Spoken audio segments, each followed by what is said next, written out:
Go for it. 와글리의 토밀리입니다. 오늘도 피처링은 같이 신찬섭입니다. 참여하고 계십니다. 네. 지난번 방송 촬영할 때 살짝 졸더라고요. 이유가 뭐죠? 알바하고 와가지고 조금 피곤하네요. 뛰어다니면서 하는 픽업하는 알바를 하고 있어갖고 네. 8시간? 네, 8시간 정도 물류센터에서 일하고 있습니다. 학생이에요, 현재. 네, 대학생입니다. 네. 이전에 얘기했던 것처럼 AI를 통해서 요즘 이제 바이브 코딩이라고 하는 것도 많이 하는데 좀 더 효과적으로 효율적으로 코딩을 하는데 적용시킬 수 있는 툴에 대한 거를 소개를 해드리려고 해요. 파이썬 언어를 이용해서 코드를 관리해 준다는 기능이에요.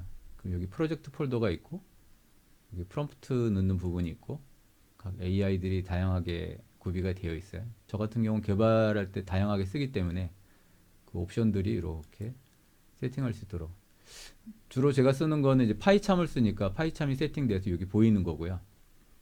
뭐 인텔리제를 쓰는 분은 이렇게 선택해서 추가할 수 있어요. 비주얼 스튜디오나 비주얼 스튜디오 코드나 이렇게 주로 쓰는 거 일단 놓고 LLM들을 다 다양하게 다 씁니다.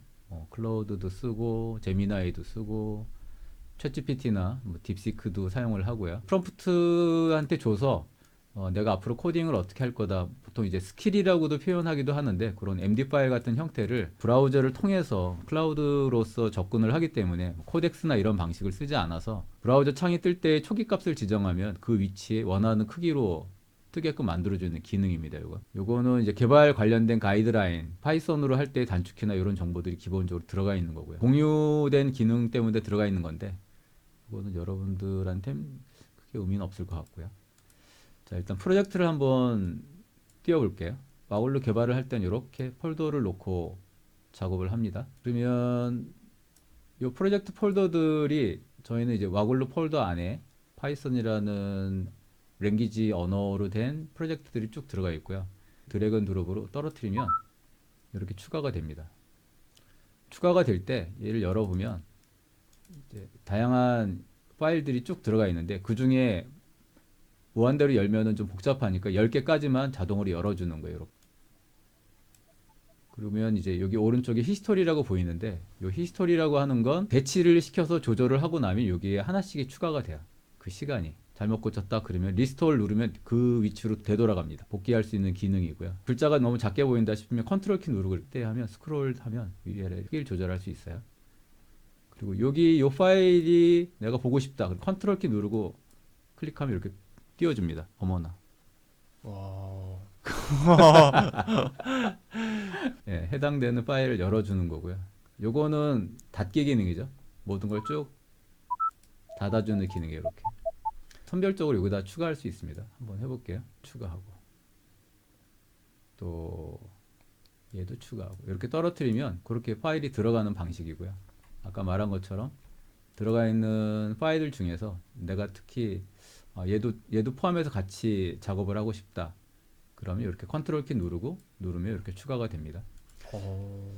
자, 그러면 이제 요 중에 LLM한테 우리가 불러서 뭔가를 좀 처리하는 걸 한번 해보는 게 좋겠죠? 얘도 한번 추가를 해볼게요. 요거는 LLM을 통해서 다주팔자, 명리, 기문둔갑하고 자미두수를 동시 비교 분석해갖고 교차 검증하는 프로그램이거든요. 저희는 되게 재미나게 잘 쓰고 있는데 적중률이 거의 이게 내용을 자세하게 입력하면 입력할수록 거의 99%에 가까워지더라고요. 내용 입력 안 해도 한 95%? 본인 체감인가요? 이거는 제 주변 사람들도 그렇고 부모님도 다 해봤는데 이거는 다 맞다고 깜짝 놀랍니까? 깜짝 놀라셨어요, 진짜. 깜짝 놀랍니까? 와, 진짜 저도 놀랐어요. 이 정도로 그냥 이게 남한테 못 보여주겠더라고요. 다른 사람한테 보여줄 수 없을 너무 정도다. 제 치부랑 이런 그런 게 다 나오니까 이거 부끄럽더라고요. 보여주기가. 요 프로그램이죠. 예. 초급자들은 그냥 이렇게 해서 초급으로 놓으면 이런 한자나 이런 거 없이 그냥 심플하게 볼 수 있습니다. 요걸 가지고 한번 디버깅을 한번 켜보고 요 과정을 요 프로그램으로 사용하는 걸 해볼게요. 자, 일단은 우리가 주로 쓰는 거는 클로드 많이 씁니다. 클로드가 현재 나와 있는 LLM 중에서 코드 관련 부분은 뭐 누구나 거의 알다시피 최고 성능을 나타내기 때문에 오퍼스 4.6 기준으로 여기다 이제 내용을 넣어볼게요. 요거 먼저 한번 돌려보고 요 기능이 정상적으로 잘 되는지를 확인하고 부족한 부분을 찾아서 LLM한테 요청하는 걸 한번 해볼게요. 질문하는 내용은 그냥 뭐 성격 기질, 그다음에 신찬섭, 찬석군 걸로 아 이거 남들한테 보여주면 안 되는데. 찬석군 걸로 뭐 공개되면 어때? 아저저 특이 성향 강하고 안 그다음에 되는데. 사주가 약한 제다 신약 사주다. 예. 일확천금을 꿈꾸는 혈기왕성한 청년이다. 뭐 이런 내용들이 주로 나오는데 이 딥시크랑 한번 분석을 해볼게요. 내용은 어떻게 넣은 거냐면 이렇게 해서 우리가 이렇게 신찬섭, 성별, 요 관계도 본인의 관계는 뭐다? 미혼이냐, 기혼이냐, 혹은 이혼이냐. 이혼하면 재혼할 수 있죠. 재혼했는데 또 이혼할 수 있죠. 그럼 3혼이다. 이혼, 3혼. 세 번째는 사별했다. 그럼 또 4혼도 할 수 있습니다. 그래서 4개까지 추가할 수 있어요. 그리고 다양한 정보들을 추가로 넣을 수가 있고요. 그 정확한 출생지에 대한 정보를 넣을 수 있도록 하기 위해서 전 세계적으로 넣을 수도 있고요. 당연히. 아니면 내가 미경도를 직접 지정해서 추가할 수 있어요. 어쨌든 이렇게 해서 내용을 추가하고 나면 이렇게 해당되는 사람에 대한 분석을 할 수 있고요. 이걸 눌렀어요. 얘가 알아서 내용을 LLM한테 파일 업로드를 하게 됩니다. PDF 문서로 만들어서 LLM마다 특성이 있어요. 딥시크 특성이 있고 제미나이 특성이 있고 클라우드 특성이 있고 각자 다 특성들이 있거든요. 그 특성에 맞춰서 이렇게 질문을 하고요.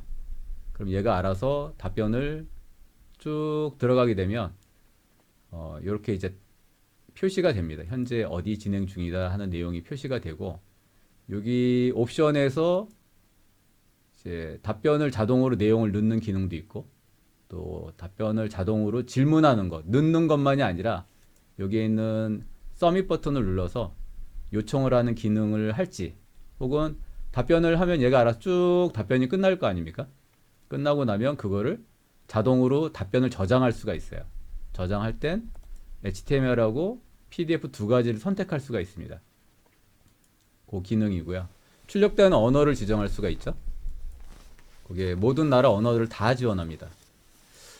그 얘기는 뭐냐면 이 프로그램 자체에 대한 인터페이스도 현재는 한국어로 되어 있지만 제가 해외에 살고 있는 사람이기 때문에 중남미 카스테자노로 보거나 영어로 보거나 일본어, 중국어 구분하지 않고 언어 설정만 하면은 다 쓸 수 있게끔 되는 겁니다. 그리고 여기도 지금 보면은 시작 위치가 있죠. 정해진 위치에 가로 세로 몇 픽셀로 보여지게 한다. 그 얘기는 뭐냐면 여기 답변 중이라 얘가 활성화가 안 되게 되어 있는데 비활성화 되어 있는데 답변이 다 끝나고 나면 원래는 여기에 버튼이 생겨야 돼요. 마지막 디버깅을 하면서 제가 그 기능을 빼놔서 걔가 추가가 안 됐는데 여기에 이제 다운로드 시작한다고 뜨죠? 지금 HTML로 다운로드가 되는 거고 이렇게 다운로드 되는 표시가 뜹니다. 디버깅 한다고. 그래서 다 저장이 끝나면 이렇게 추가가 돼요. 그럼 얘를 더블 클릭하면 이렇게 답변 받은 내용이 쭉 뜹니다. 상당히 적중성이 높게끔 나오는데 이 상태에서 그냥 바로 답만을 보면은 정밀도가 기본적으로는 한 95% 정도까지는 맞춰주지만 맞나요? 네. 저는 95% 처음 해봤을 때 95% 정도 너무 잘 맞추는데 싶었는데 어떻게 내용- 하면은 더 높아지죠? 이제 아까 그 내용들 입력 뭐 과거라든지 뭐 직업이나 뭐 그런 것들 있잖아요.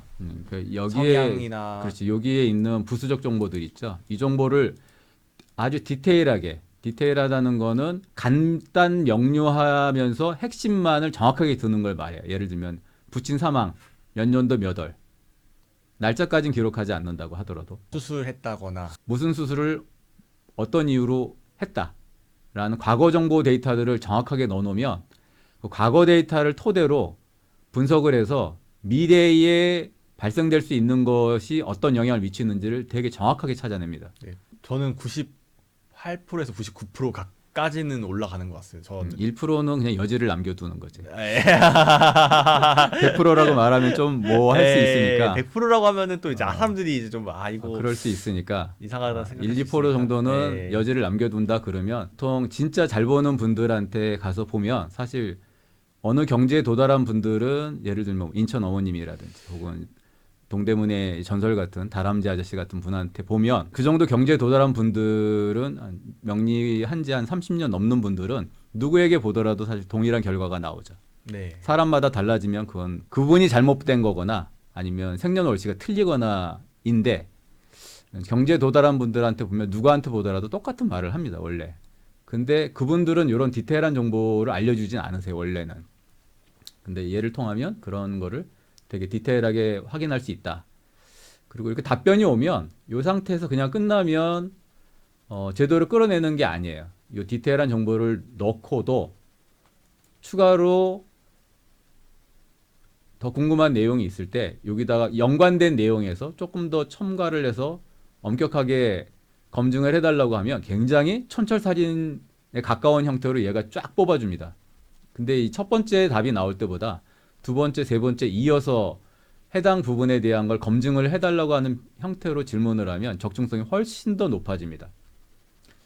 자, 그런데 이제 이렇게 어쨌든 추가를 하면 이렇게 이전에 있었던 주제거리, 신찬섭, 성격 기질, 투기 성향 강함, 뭐 이런 내용들이 제 치부가 1억 천금을 꿈꾸는 꿈 많은 청년임, 뭐 이런 내용들이 나오는데 그 내용이 나오는 게 너무 부정적이다. 그러면 부정적인 것들을 얼마만큼 수완화시켜서 얘기해 주냐. 인생이 아무리 돈을 많이 벌어도 남는 돈이 없다.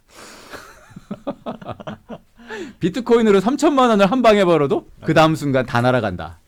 절대 남지 않는다. 뭐 이런 그러니까 쪽박차고 평생 그런 일이 생긴다고 하는 것만 계속 얘기를 하면 기운이 좀 빠지니까 순화 기능을 딱 키면 답변이 그래도 인생은 희망이 있지 않겠습니까? 라는 형태로 순화시켜서 답변을 해주는 기능입니다. 예, 좌절하지 마시라고 들어가 있는 기능이에요. 최대한 순화라 그러면은 인생 다 그래요. 막 그러면서 님만 그런 거 아닙니다. 이런 내용으로 위로해주는 내용까지 들어가는 거고요. 어쨌든 지금 내용이 접속을 했는데 접속한 LLM에 대한 버튼이 원래 여기 떠야 돼요. 안 뜨고 있거든요. 그래서 요거를 디버깅 하려고 서서를 푼 겁니다. 그러면 자 여기서 질문을 넣을 거예요. 여기다가 뭐라고 넣냐면 LLM에게 요청을 하면 접속을 한 경우 해당 브라우저의 세션 정보를 찾아서 해당 LLM용 버튼을 보여줘야 하는데 안 보이고 있어. 공유하는 걸로 한번 연결해서 해볼까요? 그리고 얘가 자동으로 내용을 넣고요. 그 다음 기본적으로 네가 어떻게 진행을 해야 된다라는 내용들이 자동으로 들어가고 여기 들어가 있죠. 내가 보충할 내용이 있으면 더 보충을 하고 없으면 그냥 버튼을 누르면 되고 여기 지금 오퍼스 4.6이라고 돼 있는데 이제 여러 가지 버전들이 있잖아요. 기본적으로는 원래 세팅된 걸 얘가 하게 돼 있어요. 원래 와글로로 만들어진 프로그램은 그 중에서 제일 상위 거를 선택해서 넣는 기능이 있어요. 그래서 특히 이제 요 데스티니 스코프 같은 경우 LLM들마다 최고 모델을 자동 지정을 합니다. 검색을 찾아갖고. 그래서 어쨌든 지금 4.0으로 돼 있으니까 난리죠, 이렇게. 그럼 얘가 알아서 쭉 검토를 하는 과정에서 코드를 주면 그 코드를 일반적으로는 이게 이제 초급 개발자, 초중급 개발자랑 시니어급 개발자들이 좀 다르긴 한데 저 정도 경력이 이제 30년 최하 경력 이상 되는 개발자들은 뭐 코덱스나 이런 거를 이용해서 개발을 할 수도 있고 뭐 커서 같은 것도 이용해서 뭐 할 수도 있고 다양한 뭐 안티그래피티나 다양하게 사용할 수도 있겠지만 그렇게 하는 것보다 해당되는 메소드나 함수 관련 부분에 처리만 된 거를 그냥 대치시켜서 내 코드를 직접 관리하는 방식으로 가는 경우가 훨씬 큽니다. 왜냐하면 바이브 코딩으로 하면은 그 전체적 코드가 내 코드가 아닌 거거든요. 아무리 코드 양이 길어진다 하더라도 그거는 내 코드가 아니기 때문에 그건 파워가 나중에 이제 코드가 길어졌을 때 분석이 안 되죠. 그렇죠. 분석이 안 되고 그 길어진 파일들 다시 LLM한테 주고 분석을 하게끔 하게 되는 거라 그거는 파워가 내 파워가 사실은 아닌 게 돼요. 내 코드가 분명 맞기는 하지만 내가 소화되지 않은 코드라 내 거가 아닌 거. 경력이 좀 많은 시니어급 같은 경우는 본인만이 혹은 본인 회사가 본인 팀이 운영하는 명명법이 네이밍 룰이 따로 있고요. 또 코딩 패턴, 그다음에 클래스 같은 것들을 구조적으로 설계하는 그런 기본 룰이 있기 때문에 그 룰에 맞춰서 LLM이 해주는 대로 그대로 쓰는 게 아니라 이 방식을 따라서 만들어 달라고 지침을 주게 되어 있거든요. 근데 그렇게 지침을 줘도 얘가 정확하게 다 따라서 지키지를 않습니다. 예를 들면 뭐 데이터 유형을 지정하지 않아도 되는데도 불구하고 일부러 얘가 지정을 한다든지 주석을 엉뚱하게 집어넣는다든지 기존에 있는 코드를 좀 바꿔치기를 얘가 하는 경우가 간혹 생깁니다. 요즘에는 거의 드문데요. 그런 경우가 일반적으로 벌어진다 그러면 대개는 챗GPT에서 벌어집니다.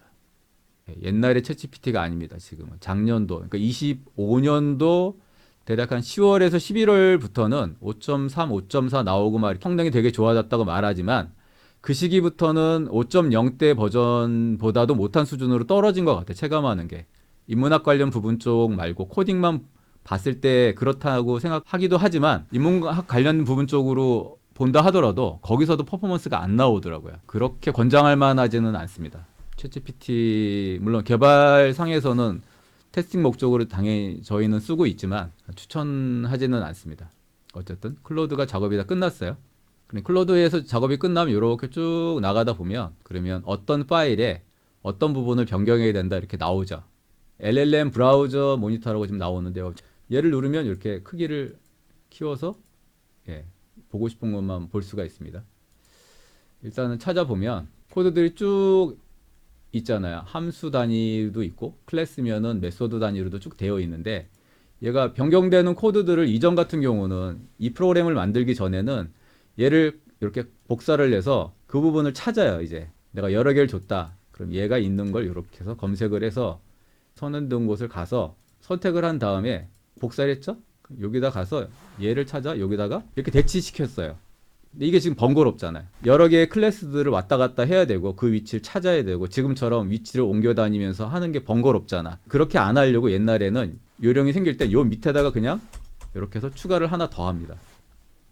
그럼 이렇게 중복이 되면 여기 밑줄이 거지죠. 파이썬 같은 경우는 위에 게 무시되고 아래 게 진행되게끔 되거든요. 새로운 코드가 나올 때마다 그 위치를 찾아서 바꾸는 게 귀찮으니까 계속 아래다가 추가를 하는 거예요. 또 이렇게.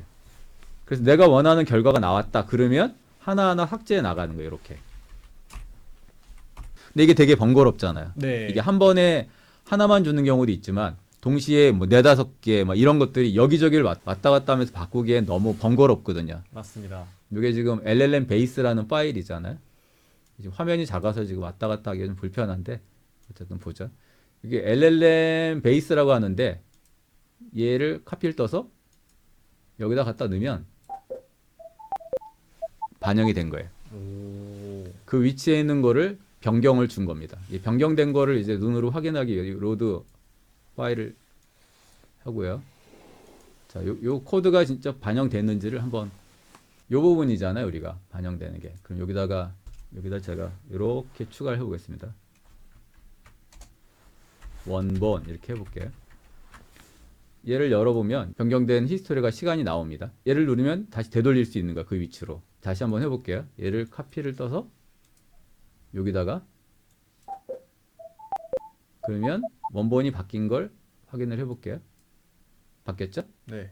이게 굉장히 길면 길수록 변경될 게 메소드를 4개, 5개 이상씩을 변경해야 되는 경우가 있으면 훨씬 불편하고 시간도 오래 걸리게 되는데 그걸 한 번에 처리해 줍니다. 야, 이런 걸 본 적이 없어요, 저는. 작년 9월 달까지만 해도 그냥 무식하게 그렇게 그냥 찾아서 바꾸는 방식을 썼는데 한 번의 키라도 덜 누르게 해야 된다라는 모토에 맞지 않는 방식이라 만들었습니다. 이후에 만들다 보니까 편집 기능상 필요한 기능들이 좀 많더라고요. 이런 이제 문자를 크게 한다든지 뭐 그런 기능들이 있어서 더 많이 보강이 된 겁니다. 이후에. 요거는 뭐고 얘는 뭐냐? 지금은 이제 카피를 한 상태를 얘를 누르면 그냥 바로 들어가면서 적용이 되는 거고 실패할 수도 있어요. 신텍스에 문제가 있거나 혹은 이 프로그램 자체가 문제가 있어 대치를 못하는 경우가 있으면 여기 실패라고 딱 뜹니다. 추가가 안 돼요. 그 코드를 이렇게 비교해 볼 수가 있겠죠. 찾아보고. 클로드 같은 경우는 간혹 가다 보면 여기 주석이 이상하게 들어가는 경우가 있어요. 일반적 주석이 보통 이렇게 땡땡땡 인용 부호 3개가 들어가거나 하면 그 여러 라인을 주석 처리할 수 있는 얘가 땡땡땡이 아니라 무지하게 많은 땡땡땡땡땡땡 이렇게 들어가면 걔는 주석이 아니기 때문에 에러가 떨어지는 가끔 얘가 그렇게 보내는 경우가 있어요. 그러면 느타가 에러가 생깁니다. 그럼 여기 멈춰요. 그러면 해당 라인으로 가서 그걸 지워요. 이렇게 해당 부분을 이렇게 막 돼 있는 거면 있으면 이렇게 지우고 나서 어플라이를 누르면 이렇게 적용이 되는 거예요. 그래서 얘는 임시적으로 필요한 부분을 편집할 수 있는 편집창입니다. 이건 뭐 크기를 조절할 수도 있고요. 어떤 때 보면은 이렇게 있는 프로젝트를 열 수가 있잖아요. 내가 파이창 같은 데서 열려 있지 않아. 비주얼 스튜디오 열려 있지 않아. 그런 경우에 여기서 요 코드를 이 IDE에서 파이참에서 불러들여 바로 확인하고 싶을 때 얘를 누르면 이렇게 바로 열어줍니다. 추가된 거를 비교할 때 컴페어라고 하는 거를 비교할 수 있고요. 그 다음에 또 요 디스 파일이라고 하는 거는 어떤 기능이냐면 예를 들어서 내가 요 파일을 추가로 첨부를 더 할 필요가 있다. 그럼 얘를 누르고 컨트롤 V를 누르면 그 파일이 첨부가 되는 거예요. 그러면 이렇게 카피 떠갖고 넣어도 되는 거 아니냐? 그렇게 할 수도 있는데 그렇게 넣는 것과 안 넣는 거의 상황이 좀 차이가 있는 경우들이 있어요. 혹은 이 프로젝트 전체 이 파일들을 통째로 집어넣어야 된다. All 파일 누르고 이렇게 넣으면 관련된 파일이 순서적으로 다 들어갑니다. 이 포매팅이라는 건 뭐냐 하면 여기 보면은 와글로는 저희 프로젝트 프레임워크에 맞게끔 이렇게 간격이 떨어지게 하는 인덴트들 이런 룰이 있는데 명명법 관련 룰이 있는데 걔를 알아서 맞춰주는 기능이에요. 드래그 앤 드롭으로 추가할 수도 있고요. 이걸 눌러서 추가할 수도 있습니다. 이렇게 선택해서 할 수도 있고 이 순서도 바꿀 수 있습니다. 이렇게 마우스를 지그시 이렇게 누르고 있으면 이렇게 소리 나면서 이동을 하라고 표시가 돼요. 그러니까 이렇게 위치를 이동할 수 있습니다. 얘도 마찬가지로 프로젝트가 예를 들어서 여러 개가 있다. 뭐 이런 식으로 프로젝트들이 여러 개의 프로젝트들이 있을 수 있죠. 이런 거 이렇게 떨어뜨리면 그때마다 이렇게 추가가 되는데 내가 이 프로젝트가 수십 개가 있으면 그 중에 선호하는 프로젝트가 있으면 위로 끌어놓거나 아니면 여기 상단 고정으로 놔두면 항상 걔를 위에서 볼 수 있게끔 해주는 기능입니다. 와글로 프로그램들은 다 공통적으로 이 기능이 있습니다. 이 부분에 대한 걸 별도 저장을 하거나 이걸 카피를 뜨거나 여기 마우스를 가져다 대면은 관련된 내용을 이제 도움말로도 볼 수가 있거든요. 파이썬만 되느냐? 그건 아니겠죠. 현재 프로젝트가 이제 AI 관련된 걸 다루거나 뭐 할 때 주로 뭐 서버나 이런 걸 파이썬 언어를 사용하기 때문에 그런데 뷰도 이용할 수 있죠. 웹페이지를 만드는데 혹은 코틀린이라든지 개발용으로 스위프트를 쓴다든지 그런 그 언어용으로 따로 포매팅 관련 부분만 추가를 하면 될 수 있는데 보통 개발을 할 땐 요거 하나만 사용하진 않습니다. 왜 같은 기능인데 두 개가 있냐? 각 LLM들한테 한쪽에서는 웹페이지 개발하는 걸 시키고 한쪽에서는 앱 개발하는 걸 시키고 한쪽은 어플리케이션 개발하는 걸 시키고 이렇게 여러 개를 동시에 할 때 얘도 이렇게 눌렀다 저렇게 눌렀다 하면은 그때마다 내가 보고 있던 거를 놓치지 않아요. 포커스를. 그래서 항상 보던 대로 내용들 유지하면서 하기 위해서 프로그램들을 여러 개 띄워놓고 동시에 LLM들한테 작업을 시킬 때 쓰는 겁니다. 코드 백업이라고 하는 건 이런 자료들이 있잖아요.